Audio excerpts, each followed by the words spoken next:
হ্যাঁ। তো আর বলো এবার। বলছি ওটা হয়েছে কি বলতো, ও 2টো অবধি পেশেন্ট দেখেছে, ঠিক আছে। হুম। রাত্রে পেশেন্ট, দুটো? রাত্রি 2টো, ঠিক আছে। আচ্ছা।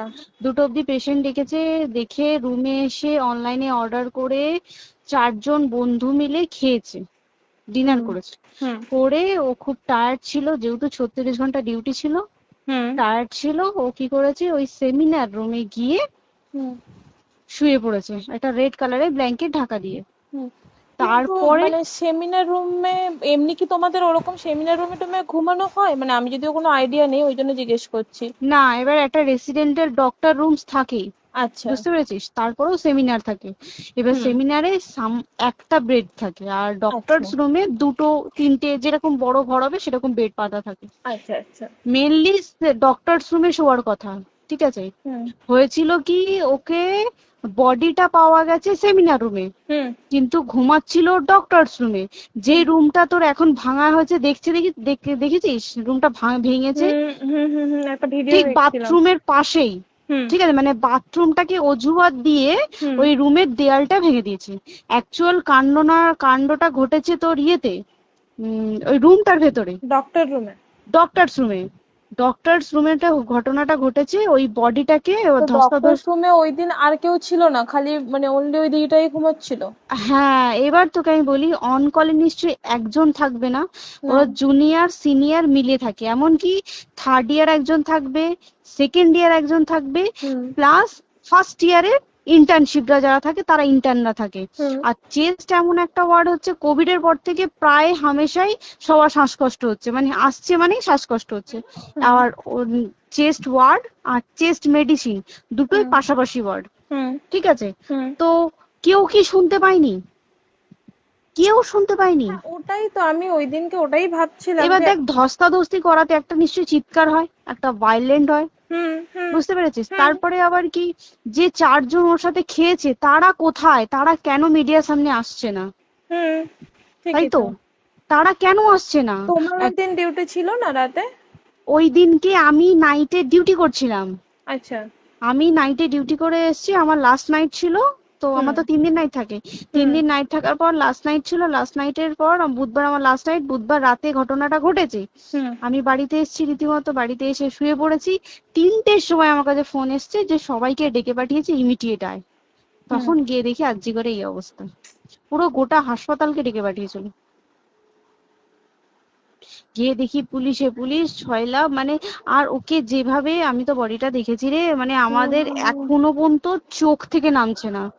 রীতিমতো মনে হচ্ছে মেয়েটা যেন আমাদের পাশে পাশে ঘুরছে, হুম। একদম হুম। হুম। এরকম, মানে মানে অদৃশ্যমান, মানে আমরা এরকম ভাবতে পারছি না যে এরকম ভূত হুম। থাকে বা একটা স্পিরিট থাকে বা কিছু। এখন আমরা বুঝতে পারছি না ওর আত্মাটা এখনো ঘুরছে আমাদের আশেপাশে। দেখ, ওর আমার তলাটায় না, কিন্তু ওর থেকে ও থাকে 4 তলায়, 4 তলায় ঘটনাটা ঘটেছে, ঠিক 2টো ফ্লোর নিচেই আমি থাকি, আমার আচ্ছা। রুমটা, ঠিক আছে। কিন্তু তাও আতঙ্কে আমরা মানে একদম স্তব্ধ হয়ে গেছে আরজিকরটা। কিন্তু ব্যাপারটা হচ্ছে, তাহলে ডক্টর রুম থেকে ওকে সেমিনার রুমে নিয়ে যাওয়া হয়েছে? হ্যাঁ, অবশ্যই নিয়ে যাওয়া হয়েছে। এবার দেখ, নিয়ে যাওয়া হয়েছে, ওকে যেভাবে মারা হয়েছে, এটা একার পক্ষে সম্ভব অসম্ভব, না দিস একদম। Is a impossible. পুরোপুরি গ্যাং রেপ, গ্যাং রেপ ছাড়া কোনো কিছু নয়। আর শুধুমাত্র রেপ নয়, রেপ হলো, করলো, ছেড়ে দিল, ঠিক আছে, ওকে রীতিমতো মার্ডার করেছে।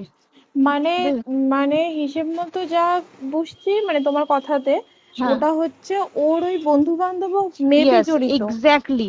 হয় ওর বন্ধু বান্ধব কেউ, ঠিক আছে, মানে 4জনের মধ্যে কেউ, আইদার ওকে এমন কিছু করতে বলতে। দেখ, বড় বড় কোম্পানিতেও তো এরকম হয়, মানে হুম। হয় তুমি আমার সাথে কম্প্রোমাইজ হুম। করো, নয় হুম। তুমি হুম। চাকরি হুম। ছেড়ে চলে হুম। যাও, হুম। হুম। হয় তো। হুম। হুম। এ- এখানেও সেরকম কিছু একটা হয়েছে, যাকে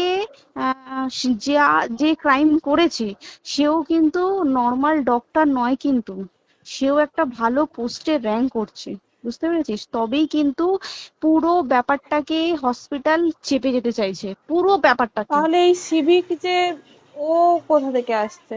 এবার তোকে আমি বলি ওটা কোথা থেকে আসছে। আমাদের প্রিন্সিপাল চেঞ্জ হয়ে গেছে, ডেপুটি সুপার চেঞ্জ হুম। হয়ে গেছে, তারপরে আমাদের ওই অ্যাসিস্ট্যান্ট সুপার চেঞ্জ, সব চেঞ্জ হয়ে গেছে। হুম। তারপরে যে ওয়ার্ডের ডাক্তাররা ছিল, সিস্টাররা ছিল, ওয়ার্ড বয়রা ছিল, মাসিরা ছিল, সবাইকে ডেকে এখন হুম সাসপেন্ড করা হয়েছে, হুম তারা কোথাও যেতে পারবে না, রোজ গিয়ে কোর্টে গিয়ে দেখা করছে, আজকেও কোর্টে গেছিল সবাই। হুম তারপরে উম, তারপরে তোমার তোর এগুলো হলো, তারপরে তোর কি বলে, আরে বল না, ওই সিবিআই এটা হয়েছে কি, মানে ও সেই সঞ্জয় রায় যে ধরা পড়েছে, হুম অ্যাকচুয়াল কিন্তু ও নেই, হুম ঠিক আছে, ওর এতটা ক্ষমতাই হয় না, ও অত রাত্রে কি করতে যাবে, হুম ও অত রাত্রে ওখানে কি করতে যাবে, ও না পেশেন্ট, ও নাকি বলছে দালাল পেশেন্ট নিয়ে গেছে, তো পেশেন্ট নিয়ে যখন গেছে দিদিটার রুমে যখন যাবে, নিশ্চয়ই দিদিটার রুমে কোনো কাগজপত্র দেখাতে যাবে, সেই অবস্থায় গিয়ে দেখে যে এরকম এরকম ঘটনা, তা ঝাঁপিয়ে পড়েছে ওর উপরে, হুম এরকম কিছু কি, তাও কিছু নয়, শুধু গেছে দেখছে ড্রিঙ্ক অবস্থায়, ওকে ক্যামেরায় দেখা গেছে ড্রিঙ্ক অবস্থায় গেছে আর এসছে, এইটুকুই দেখা গেছে। তারপরে হচ্ছে কি, তোর অনেক রকম এখানে অনেক রকম ব্যাপার আছে, যে দিনকে ঘটনাটা ঘটে তার ঠিক দুদিন পরে ওই সেমিনার বাথরুমের অজুহাত দিয়ে সেম ডক্টর যে রুমের হুম দেওয়ালটা আছে ওই হুম দেওয়ালটা ভেঙে দিয়েছে। কেন? প্রথমে ওকে বললো সুসাইড করেছে, আমাদের যখন ফার্স্ট খবর আছে তখন সুসাইড করেছে, হুম তারপরে যখন হসপিটালে যাই তখন গিয়ে শুনছি নাকি না সুসাইড করেনি, এটা রেপ করেছে, রেপ করে মার্ডার করা হয়েছে। হুম বুঝতে পারলি, এখানে বিশাল বড় একটা গেম চলছে। এবার আর যে ওর উপর কি রাগ ছিল মানে? হ্যাঁ হ্যাঁ হ্যাঁ হ্যাঁ হ্যাঁ হ্যাঁ, একদম আমি তোকে কি বললাম, শোন, তুই যদি কারোর সাথে কম্প্রোমাইজ করি তাহলে তো পোস্ট হুম বাড়বে, হুম হুম তুই হুম কারোর সাথে কম্প্রোমাইজ করবি না তোকে মার্ডার করে দেবে, মানে মানে ওরকম টাইপই কিছু বলছো তো? এরকমই টাইপের কিছু একটা ছিল। আইদার খুব রাফ, মানে খুব রাগ, খুব মানে খুব ওর উপরে খুব ফ্রাস্ট্রেশন ছিল, যারই ছিল খুব ফ্রাস্ট্রেশন ছিল, শুধু ওকে মারিনি রে, রীতিমতো মার্ডার করেছে। ওর যে ক্ল্যাচারটা ছিল, হুম ওর আমি ইউরিন শুনেছি এটা। ওর ইউরিনের রাস্তায় ক্ল্যাচারটা ঢুকিয়ে দিয়েছে, তুই ইস, জানিস? মানে কি বলবো, মানে ওকে দেখা যাচ্ছে না, আমরা তো দেখেছি নিজের চোখে, ওকে দেখা যাচ্ছে না, মানে একটা ব্লিড। মৃত্যু কতটা, মানে এই তো মানে প্রচন্ড কষ্ট পেয়ে একটা মেয়ে মারা গেল না? আর ওর যে গলাটা চেপে ধরেছে, আহ ওর ওই চেপে ধরাতে মানে এতটাই জোরে চেপে ধরেছে যে ওর চোখ ফেটে রক্ত বেরিয়েছে। আহ, ছি, ছি, ছি। বুঝতে পেরেছিস? মানে মানে কি বলতো, যদি ধরা পড়ে না উচিত, মানে যারা এটার সঙ্গে দায়ী না আর এই ওদের। যে সিবিআইটা হয়েছে, সিবিআইটা একমাত্র আমাদের জোরেতেই সিবিআইটা এসছে, হুম মানে হুম আমরা ওই সঞ্জয় রায় একার পক্ষে সম্ভব না এইসব। তারপরে পোস্টমর্টম রিপোর্টে তুই জানিস, ওই আমাদের ভাজাইনা থেকে 150 গ্রাম স্পাম বেরিয়েছে। ইস, পোস্টমর্টম রিপোর্ট, 150 গ্রাম স্পাম, মানে বুঝতে পারছিস, হুম হুম not a calculated, minimum minimum কম করে 6 থেকে 7 জন করেছে ওকে রেপ। ছি ছি ছি। ওই জন্যই তো আমরা এতটা বেশি ভাইলেন্ট হয়ে গেছি, বুঝতে পেরেছিস আর তারপরে আমাদের। দেখো, একটা মেয়ে তার কাজের জায়গাতেই ছিল, এমনটা নয় যে রাস্তাঘাটে কোনো বিপদ, ও তার কাজের জায়গাতেই আরে সেফ নয়। শোন, কেউ যদি স্ব ইচ্ছায় কারোর সাথে রিলেশনশিপে গিয়ে করতে চায় সেটা আলাদা জিনিস, কিন্তু হুম ঠিক হুম আছে, কিন্তু কেউ কারো বিরুদ্ধে এইভাবে করতে পারে না রে, তুই জানিস না, মানে ওয়ার্ডে দেখ, কম বেশি আমরা সবাই ঘুমাই, কম বেশি আমরা হুম সবাই জেগে হুম থাকি, জেগে তো থাকি, তাতে কি কেউ শুনতে পায়নি? তার কি একদম সেটাই। ভাইলেন্স ছিল না?